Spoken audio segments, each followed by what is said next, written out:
I know the team want me to get rounds before I get to that name. So someone like Franklin. Franklin? You mean like Jermaine? I mean, this is getting ridiculous. I mean, it's really time for us to decipher. I'm talking about really determine if Moses Itauma is really that dude or just Edgar Berlanga 2.0.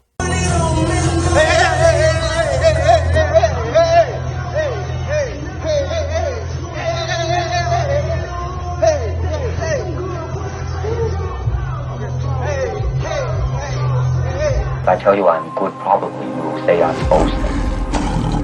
But if I tell you I'm no good, you know one line.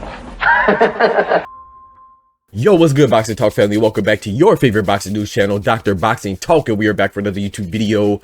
Banger, man. Yes, sir. Yes, man. I don't know what time it is. A doctor's in the house, man, so check this out. But before we get to it, let's go ahead and smack that like button. Let's do it together. Appreciate you. That helps us to keep going and growing on this YouTube platform. But look, last night, or yesterday in the afternoon, rather, you know, on stateside, you know, over here in America, for me, we saw Moses Itauma versus Dillian Whyte. And the other cards, the other fights were decent. You know, I'm not going to go through that. I'm going to focus on the main event, which is the young bull Moses Itauma going against the old wolf, if you will, Dillian Whyte.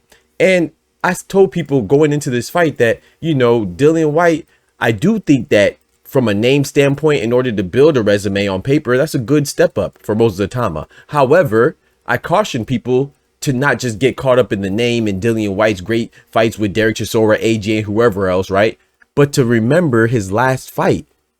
And people were kind of, some people, not everybody, some people were kind of hard on me. Said, hey, it's just because against Ebenezer Teta, he wasn't in shape, yada, yada, yada. Yeah, but that was his last fight. That was his most recent showing. So, you know, I said that, hey, I got Moses Itauma in 5, but I do think Dillian Whyte's going to make it decent while it lasts. But still, I got the young bull in 5. Boy, was I wrong, because Moses Itauma said it goes down in the first round, and he stopped him in 1.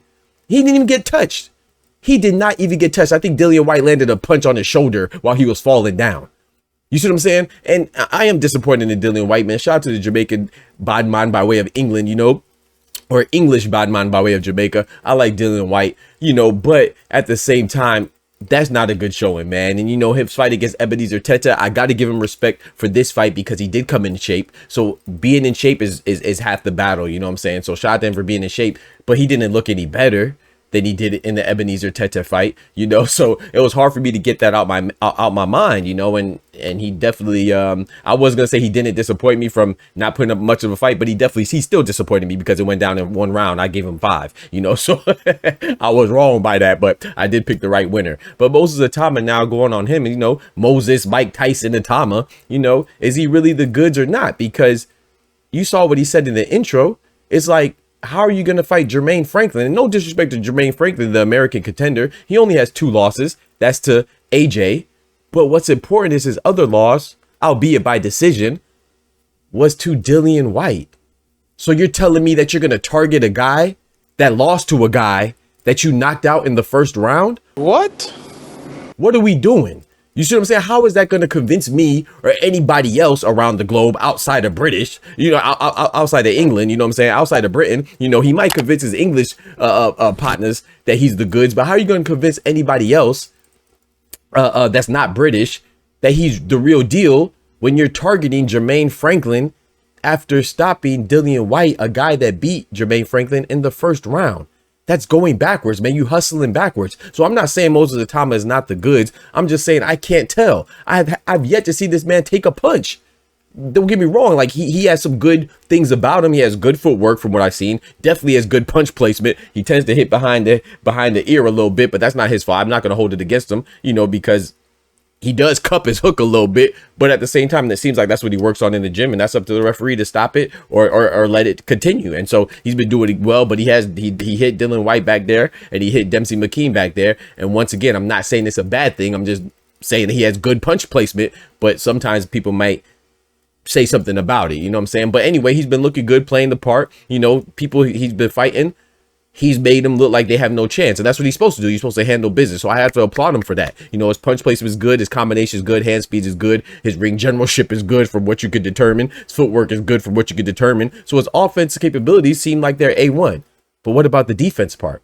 And I'm not saying that I want somebody to get hit, because the point of the game is to hit and not get hit, but it's inevitable that you will get hit. So I think it's important to see how you would handle adversity. And I'm not saying he has to get hit and wobbled. I'm not even saying the severity or to the extent in which he should get hit, but we should be able to see at this point of his career how he reacts to getting touched. I haven't even seen him get touched yet. And we know nobody in that squared circle is invincible. And most of the time it's not going to be any different. So, you know, I'm not saying that you have to fight Usyk next. I don't even want Usyk next. I'm not even saying you have to fight Joseph Parker next, or even a Jit Caballel, you know. I'm saying maybe fight a Efe Ajagba.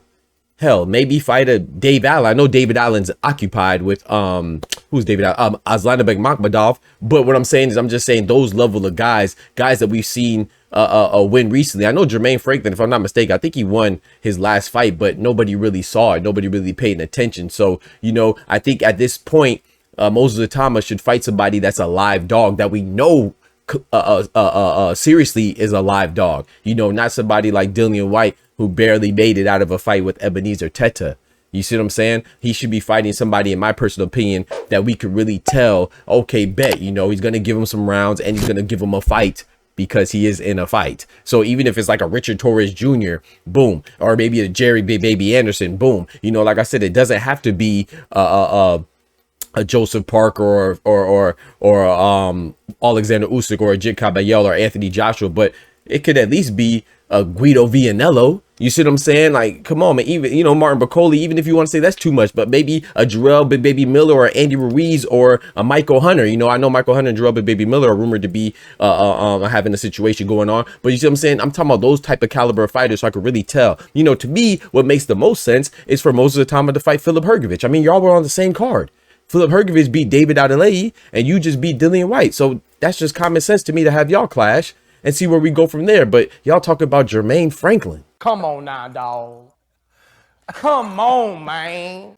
What are we doing, bro? Y'all let me know what y'all think about that, man. I'm done. You know, I'm not trying to go too hard on the young man, but I really feel like at this point, I should be able to determine whether you are the goods or not. You know what I'm saying? And I don't think that you fighting Jermaine Franklin, even if it goes to decision, I don't think we'll learn much. And that's no disrespect to the contender Jermaine Franklin. But like I said, Jermaine Franklin, I don't care how close of a decision it was. He lost to Dillian Whyte. And Moses Itauma just knocked out Dillian Whyte in one round. Whether or not Jermaine Franklin does good or not, to me, it's almost inconsequential, because the optics just don't look bad. You can't knock somebody out in the first round and then go fight somebody that guy beat. You see what I'm saying? Give me something else, you know. So I don't know. I just feel like there's a whole lot of coddling going on, and I don't mind it, but don't try to fool me now. You know what I'm saying? Don't try to make it seem like I'm crazy because I'm not convinced. But when you're fighting people that aren't too convincing, you know what I'm saying? So I think Moses Itauma is good. Let me be very clear. I didn't say that. I think Moses Itauma is good, but I think it's time for me to see that he's good instead of speculate and assume that he's good at this point, you know. So let's see what he has, man. I mean, I think Itauma and Joseph Parker is a good fight as well. But I do think, you know, as much as I think Joseph Parker is on a little bit of a suspicious run, you know, a little, I ain't gonna say fraudulent, but a little suspicious of a run, he is in a position as a WBO interim champion to deserve a title shot, a full title shot. So, you know, I got to give him that. But I wouldn't mind Moses Itauma versus Hrgović, or Moses Itauma versus Joseph Parker, or Moses Itauma versus, you know, any of the other aforementioned names I listed, man. Y'all let me know what y'all think about that. Do you think Moses Itauma is the goods? Do you think I should be super impressed by Dillian Whyte? I mean, I'm impressed a little bit, a smidget, but I'm not overwhelmingly impressed. You know, you would think that I would be after a first round stoppage of Dillian Whyte, but like I said, I saw Dillian Whyte's last fight against Ebenezer Teta. Know your fucking place, trash. Yeah. So y'all let me know what y'all think about that, man. Don't forget to smack that like button, but most importantly, remember, with God, we can do anything. Without God, we're nothing. The doctor's out. Peace. And shout out to y'all that came through for the live commentary. You know how we hold it down, baby. Come rock with us. From the hood to college, both worlds they had to meet. 6 degrees between us, so cold we're about to freeze. But we're Florida boys, hot takes, we bring the heat. We're moving the culture, the engineers to the streets.